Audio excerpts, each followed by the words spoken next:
Hi, everyone, and welcome back to our special edition of CBS 11 News at 6. Today, we are getting answers for small business owners trying to help with information that might keep businesses from shutting down for good. We're going to continue now with our talk that we began in the last block with Rodney Johnson. He is the director of the Small Business Development Center at Tarrant County College. With the second round of funding, the number that we're hearing for PPP specifically, $310 billion, would your anticipation be that even if I received payroll protection money in the first round, I might be able to get it a second round, or maybe not? Okay, so I go back to, where are you in the process? If you didn't get it the first time around, and you didn't get a definite no, you don't qualify, then that means that your application is still either with your bank or perhaps even still inside of the SBA. Most likely, it is still within your bank. And your bank is still in position that when they receive this additional funding and they receive their allocation, then they'll be in position to upload X amount of applications into the SBA portal. So if you didn't make it the first time, keep planning, keep plowing, keep providing the information so that your application is immediately available whenever the funds become available. I'm going to be honest. I mean, what I hear you saying is keep fighting for yourself. Keep fighting. Fight for your position in line. Fight for the resources that's going to save your business. You have to do that. In speaking to you, I'd be remiss if I didn't ask you thoughts and obviously what you've heard on the explosion that we saw on social media over the weekend with Ruth Chris, obviously, and the money that they received in the PPP. And then I think it was Monday that Shake Shack had said, we're going to go ahead and give back the 10 million or 10 billion. I think it was 10 million that we were awarded. What are your thoughts on that? The blowback? Is there anything anybody's misinterpreting here? Or is the anger justified?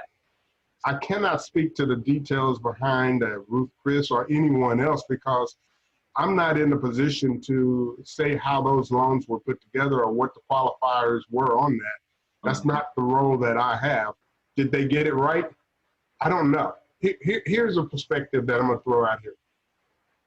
In looking at what the SBA and what I've come to learn about it is that the SBA normally processes $25 to $30 billion in loans annually.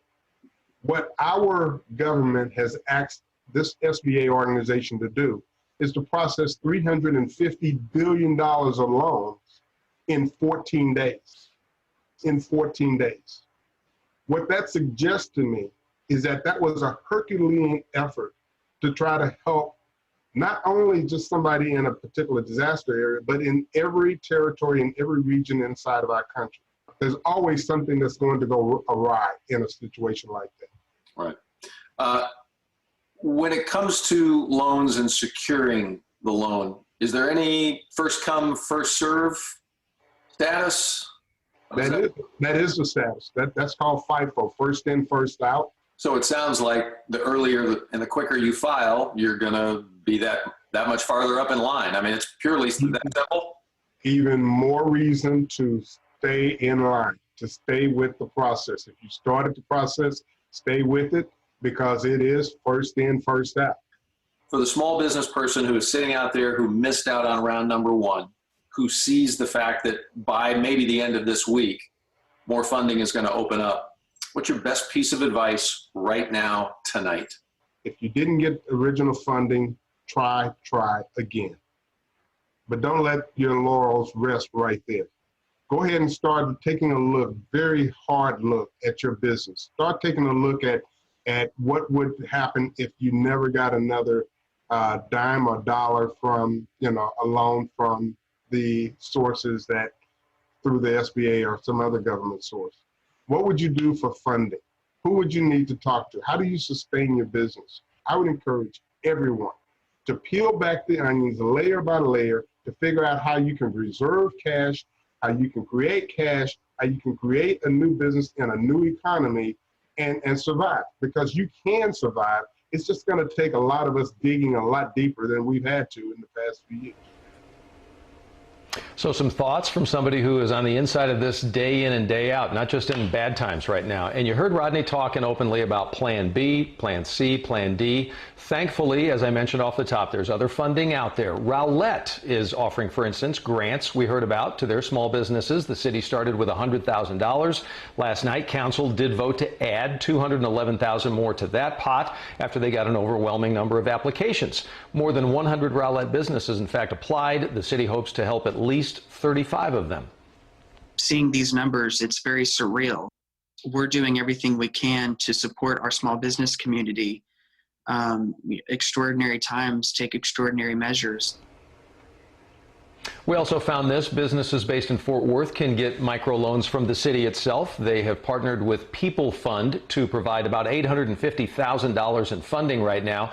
What if you don't do business there, though? Yes, there are other options. You got to look around, though. You got to be proactive. Facebook, for instance, has committed $100 million in cash grants and ad credits to small businesses worldwide. Verizon, we know, is offering $2.5 million in grants. We've got links to all of these applications, the ones I just mentioned, at cbsdfw.com.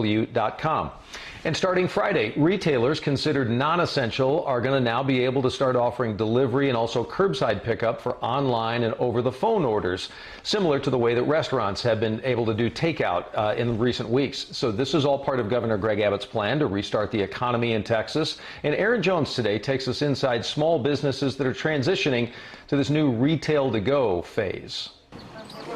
When Gia Lopez opened her Bishop Arts barber shop, she never imagined just months later she'd be forced to close. I was worried.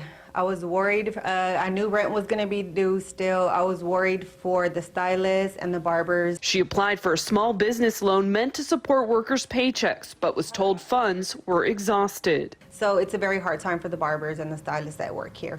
It's the sad reality so many small businesses now face. Liscano Bridal Shop just down the street is full of dozens of one-of-a-kind dresses they can't sell. It has affected us on our building because this is what we live on. Starting Friday, they will offer retail to go, hoping one of their dresses posted online will catch someone's eye and they'll make an order. It'd be nice if they want to just come in and buy it and just like curb service, go out there and take it to them. Since Lopez still can't offer her services, she too is transitioning to retail to go.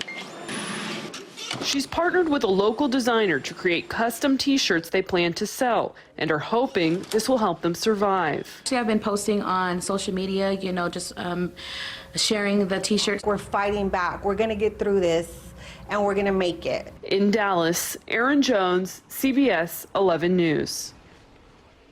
And to add to the headaches facing a small business owner, a data leak may have exposed the personal information of thousands of emergency loan applicants. We found this out. Small Business Administration says this leak was discovered on the 25th of March, and unfortunately, it includes Social Security numbers, income amounts, names, addresses, some contact information as well. The leak affects about 8,000 businesses that submitted economic injury disaster loan applications, the EIDLs, not the PPP loans, just so you'll know. The SBA says the leak was a mistake. They are in the process, they tell us, of notifying those who have been affected by it. Next, a community push to keep small businesses alive. The unique way one North Texas neighborhood is rallying behind its favorite restaurant.